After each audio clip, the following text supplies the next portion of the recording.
सास की जादुई शक्ति। कौशल्या ने एक रात सपना देखा। कौशल्या राजपूत, तुमने किए हैं जीवन में अच्छे अच्छे कर्म, इसलिए अब से जब तुम चाहो गायब हो सकती हो, जिसके लिए तुमको सिर्फ चुटकी बजानी होगी और चुटकी बजाते ही तुम गायब।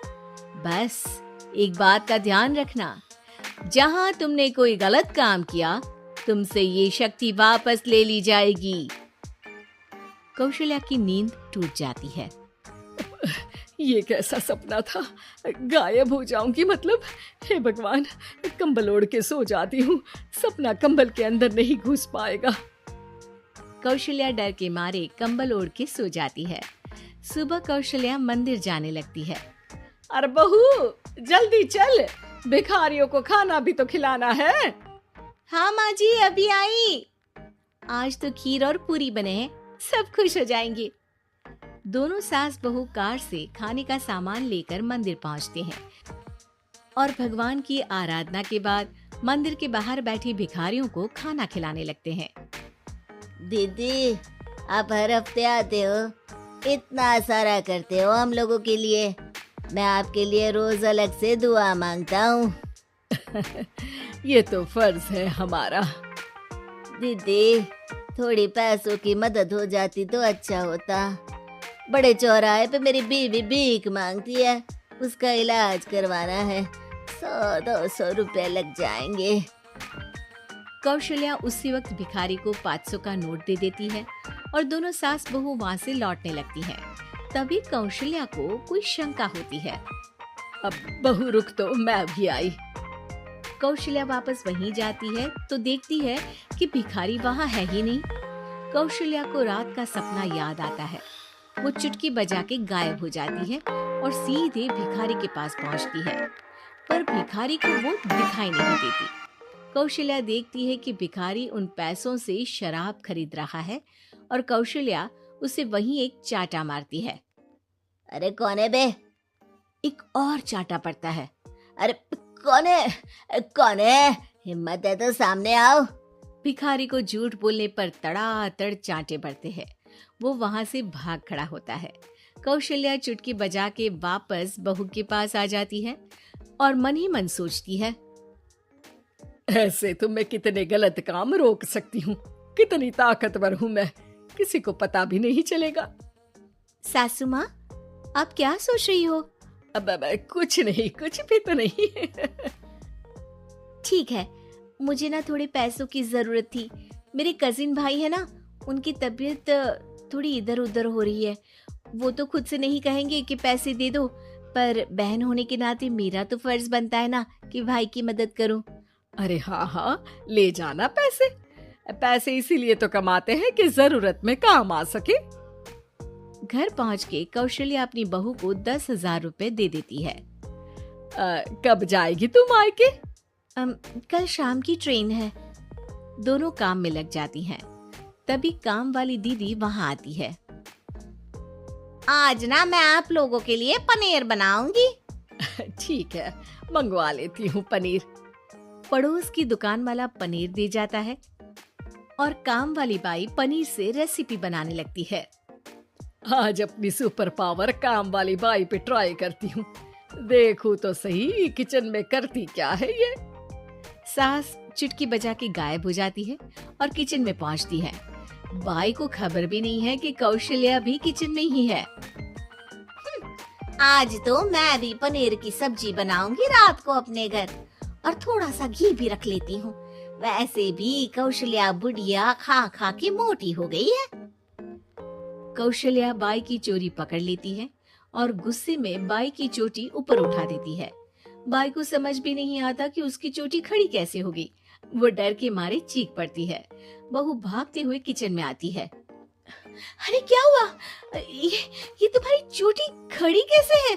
करंट लग गया है क्या? पता नहीं, शायद किचन में ना भूत है। बाई वहाँ से भाग खड़ी होती है और कौशल्या चुटकी बजा के अपने कमरे में टीवी देखने लगती है। बहू वहाँ जाती है। माँ जी, किचन में ना भूत है, बाई भाग गई। अरे भागने देना, भूत का तो पता नहीं, किचन में चोर जरूर था और वो थी अपनी काम वाली। अच्छा हुआ चली गई। बहू को कुछ समझ नहीं आया। उसने किचन में जो देखा उसके सदमे में जो थी वो अभी तक। अगले दिन बहू अपने मायके के लिए निकल जाती है। कहीं भिखारी और काम वाली की तरह बहू भी तो मुझे धोखा नहीं दे रही। अरे कहीं वो पैसे ले जाके शॉपिंग तो नहीं करने वाली ना। अभी पता लगाती हूँ मुझसे कुछ छिपा है भला। जैसे भगवान सब देख रहा है वैसे ही मैं भी सब देख रही हूँ। सास को अपनी शक्ति पर घमंड आ गया था। वो अब अच्छे काम करने की जगह अपनी शक्ति का इस्तेमाल खुद का शक मिटाने के लिए कर रही थी। वो चुटकी बजाती ही बहू के मायके चली जाती है। भैया, आपने बताया क्यों नहीं कि इतनी तबीयत खराब है?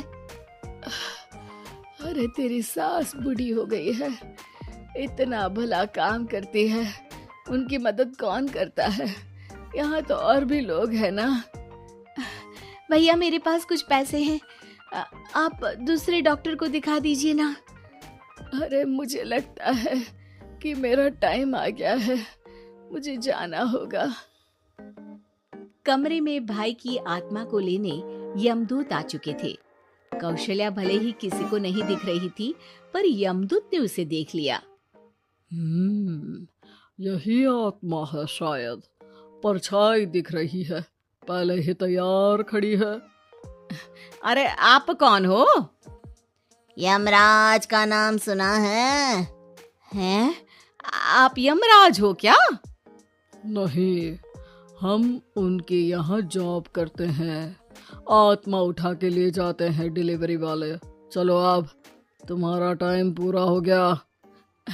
अरे आप शायद ना वो बिस्तर पर पड़े आदमी की आत्मा को लेने आए हो। मैं तो बस यहाँ देखने आई थी कि मेरी बहू कहीं मुझसे पैसे लेकर शॉपिंग करने तो नहीं चली गई ना। मतलब तुम्हारे पास शक्ति है गायब होने वाली? हाँ। तुम ऐसे तुच्छ काम में उपयोग कर रही हो ऐसी दिव्य शक्ति का। अब तो तुमको ही लेके जाऊंगा। अरे नहीं, कल मुझे किटी पार्टी में भी तो जाना है। अब नरक में ही करना किटी पार्टी। नहीं नहीं नहीं। 3 बार नहीं क्यों बोल रही हो? टीवी सीरियल चल रहा है क्या एकता कपूर का? अरे प्लीज मुझे जाने दो। आप तो उस बीमार आदमी की आत्मा को लेने आए थे ना।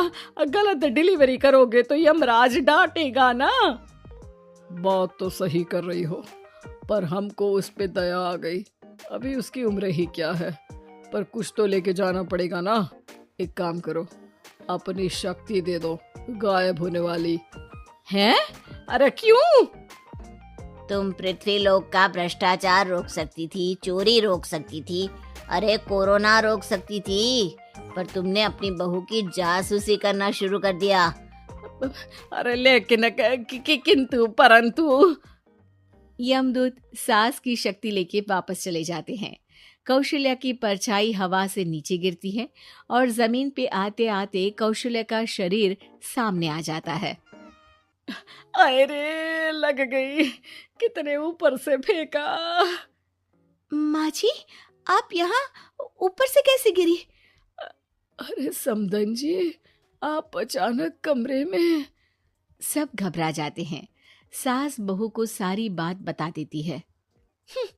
ये लो आपके 10,000 रुपये। आपको मुझ पे इतना भी भरोसा नहीं है? अरे बहन, मुझे दर्द नहीं हो रहा है, अब अचानक से सब अच्छा होने लगा है। अरे तो फिर बिस्तर से उठ जाओ और मुझे लेटने दो। गिरी हूं ऊपर से तो पूरा बदन दुख रहा है। भाई को तो यमदूत ठीक करके जाते हैं, पर कौशल्या देवी दर्द के मारे बिस्तर पर आ जाती हैं।